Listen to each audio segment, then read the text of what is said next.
سلام، روزتون بخیر. من امروز میخوام چند تا تکنیک بهتون آموزش بدم که خیلی برای سردرد و افرادی که میگرن دارن مناسبه. خب شروع میکنیم. با این انگشت وسطمون میانیمون از این قسمتی که ابروها رویده یه خورده پایین تر از قسمتی که ابرو رویده فشار میدیم. در حد 10 ثانیه نگه میداریم و بعد انگشتمون رو میکشیم تا قسمتی که موی سر رویده. این تکنیک رو 3 بار انجام میدیم.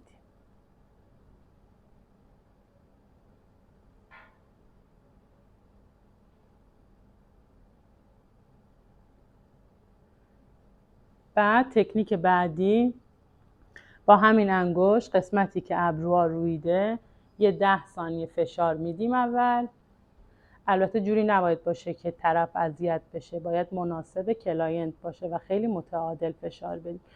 بعد به قسمت شقیقه ها دستمون رو میکشیم.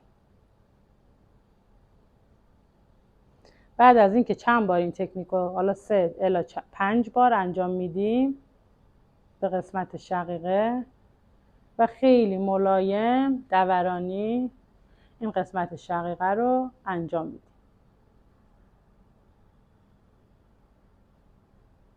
حالا تکنیک بعدی به این شکله که ما انگشت شستمون دقیقاً زیر استخوان گونه در راستای چشم، این یکی دستمون پشت سر کلاینت میذاریم، 10 ثانیه فشار میدیم و دقیقاً زیر استخوان گونه میکشیم تا محل تلاقی دو تا فک. این تکنیک رو 3 الی 5 بار برای دو طرف صورت انجام میدیم و کسانی که ایمپلنت دارن لطفاً انجام ندین براشون. کنار بینی 2 تا نقطه داریم. این 2 تا نقطه رو همزمان فشار بدیم در حد 10 ثانیه. بیشتر از 10 ثانیه نشه. این عمل رو 1 بار بیشتر انجام ندین و همچنین برای کسانی که خونریزی بینی دارن میتونه خونریزی رو کنترل کنه. و تکنیک بعدی پایینتر از بینی به این شکل 10 ثانیه فشار میدیم و به سمت پایین میکشیم. این تکنیک رو 3 مرتبه انجام میدیم. این 3 نقطه صورت میتونه خونریزی بینی رو کنترل کنه. خب الان که قسمت صورت تموم شد میایم روی سر. وقتی میایم روی سر رو به 4 قسمت تقسیم میکنیم. دقیقاً از این قسمت علاقه گوش این خط رو میکشیم تا این وسط که به هم برسه و از این قسمت بینی خط میکشیم تا پس سر که به 4 قسمت تقسیم بشه. حالا به 4 قسمت که تقسیم کردیم سر کلاینتمون رو به خودمون میچسبونیم و این قسمت جلویی که تقسیم کردیم به 2 قسمت، این قسمت دست انگشت شستمون رو قسمت رو فشار میدیم روی سر. الان ایشون چون موهاشون بلنده زیاد مشخص نیست و خیلی تا اونجایی که میتونین فشار بدین، هیچ ممنوعیتی نداره. این تکنیکی که من الان انجام دادم با شستم اینجوری فشار آوردم، دستمون رو جا به جا میکنیم، این قسمت سرم انجام میدیم و این فشار رو اعمال میکنیم. تمام این تکنیکایی که الان من اینجا گفتم قسمت سر 3 بار انجام بشه.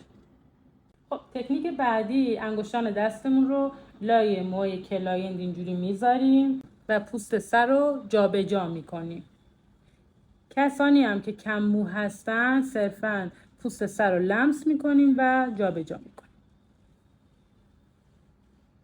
به این شکل این کار رو برای تمام سر انجام میدیم. تکنیک بعدی تکنیک کشیدن مو است. مجدد ما دستمون رو لای موی کلاینت میبریم، دستمون رو اینجوری قفل میکنیم لای موهاش و اینجوری میکشیم. این تکنیک هم برای تمام سر انجام میشه. حالا ایشون موهاشون بلنده زیاد مشخص نیست. به این شکل میشه. وقتی دستامون رو میبریم لای مو دستامون رو قفل میکنیم و به این شکل میکشیم. و برای این ماساژ حتما کلاینت باید نشسته باشه. خب تکنیک بعدی پشت کلاینت وای میسیم و با 2 دستمون با نوک انگشتا انگار داریم سر کلاینت رو میشوریم. البته تمام سرش هم پشت سرش هم باید این تکنیک رو انجام بدیم. به این شکل. تکنیک بعدی تکنیک پیانو هست. قبل از اینکه بخوام این تکنیک انجام بدیم حتما باید به کلاینت بگیم چشماشو ببنده. چشماتو ببند خواهر که این تکنیک رو به این شکل انجام میدیم. کل سر انجام میدیم این تکنیک بعدی برای خانومایی که دوران قاعدگیشون هست خیلی مناسبه. البته برای آقایون میشه انجام داد، ولی خب برای خانوما تو این دوران هستن خیلی مناسبه. از قسمت مردمک چشم 2 اینچ میایم بالا، تقریبا میشه این قسمت. خب اینو فشار میدیم، در حد 10 ثانیه فشار میدیم. تکنیک بعدی از این قسمت لاله گوش، 2 تا گوش رو همزمان انجام میدیم. اینجوری با این انگشتمون قسمت لاله گوش رو میگیریم تا بالا فشار میدیم و مجدد برمیگردیم، با همون فشاری که داریم برمیگردیم. تکنیک بعدی که تکنیک آخر است، از این قسمت میان گوش با انگشت شستمون فشار میدیم. این تکنیک هم 2 تا انگشتمون رو همزمان فشار میدیم روی گوشای کلاینت، جوری که کلاینت اذیت نشه. بعد از اینکه فشار رو اعمال کردیم یه دفعه انگشتای شستمون رو ول میکنیم. تمام این تکنیکایی که خدمتتون گفتم برای کسانی که سردرد مزمن دارن و میگرن دارن و برای ریلکس شدن خیلی مناسبه. حتما انجام بدید.